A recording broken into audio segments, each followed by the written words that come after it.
मंत्री के कहने पर हमारे विधायक के साथ जो अन्याय किया, उसके अन्याय के खिलाफ आप सब यहाँ खड़े हुए हैं। विधायक जी, आप एक पल भी विचार भी मत लाना।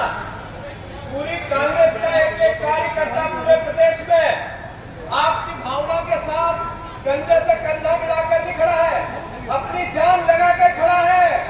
राजेंद्र शुक्ला जी, आप में थोड़ी सी हिम्मत हो, आप में थोड़ी सी मर्यादा हो, आप में थोड़ा सा जो वोट मिला उसके प्रति कोई आदर हो, तो यहाँ से बीमार लोग नागपुर जाते हैं, यहाँ से बीमार लोग वाराणसी जाते हैं, यहाँ संजय गांधी हॉस्पिटल में एक डॉक्टर नहीं, यहाँ के सुपर स्पेशलिटी की हालत खराब है।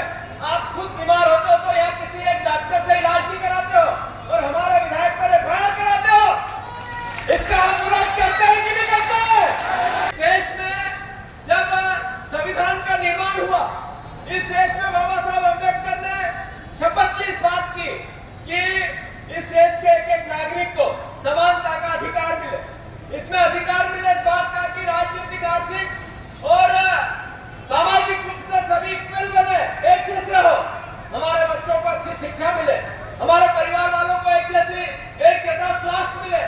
अगर इसके लिए लोकतंत्र में चुनाव प्रणाली की व्यवस्था हुई, इसमें एक विधायक चुना जाता है, एक सांसद चुना जाता है, एक सरपंच चुना जाता है, पार्षद और महापौर चुना जाता है। ये किस लिए व्यवस्था बनी? ये इसलिए बनी कि आपके वोट की ताकत को, आपकी उस अधिकार को आप उपयोग कर सके हर 5 साल में। भारतीय जनता पार्टी, नरेंद्र मोदी 3 बार लोकसभा में प्रधानमंत्री के रूप में बैठे हैं। इस 11 साल में क्या हुआ? 11 साल में हुआ कि नरेंद्र मोदी ने सबसे पहले ईडी का दुरुपयोग किया, फिर सीबीआई का दुरुपयोग किया, फिर जितनी स्वायत्त संस्थाएं उनको पंगु बनाया, फिर चुनाव आयोग को तोता बनाया, फिर मीडिया पर पाबंदी लगा दी, मीडिया पर आर्थिक रूप से शिकंजा कर दिया, फिर मीडिया के सारे अपने दोस्तों को मीडिया के मालिक बना दिया, जिससे लोकतंत्र का चौथा स्तंभ, जिस पर सवाल उठने लगा, गोदी मीडिया और मोदी मीडिया। इसके बाद क्या किया नरेंद्र मोदी जी? आपने न्याय व्यवस्था पर भी पहरा लगा दिया। राखी पे 250 रुपए, कोई रीवा में 250 रुपए की 1 किलो मिठाई आती है क्या? शर्म नहीं आती मोहन यादव को? इनको चुल्लू भर पानी में क्यों मरना चाहिए कि एक हमारी बहन के सम्मान को 250 रुपए में तोड़ने की बात करते हैं। इनको शर्म आनी चाहिए कि 250 रुपए देंगे हम राखी पे मिठाई के, और 5000 का पीछे से स्मार्ट मीटर का बिजली का बिल जीजा जी को देंगे। सही है कि गलत? जब एक शहीद प्रधानमंत्री की बेटी, सांसद, इतनी बड़ी नेता, जब राहुल गांधी एक प्रधानमंत्री के पुत्र, विपक्ष के नेता, जब आपके वोट की लड़ाई के लिए सड़क पर फेंक कर, गिरफ्तारी देकर बस में जाते हुए नारे लगाते हैं, ये मैसेज क्या है?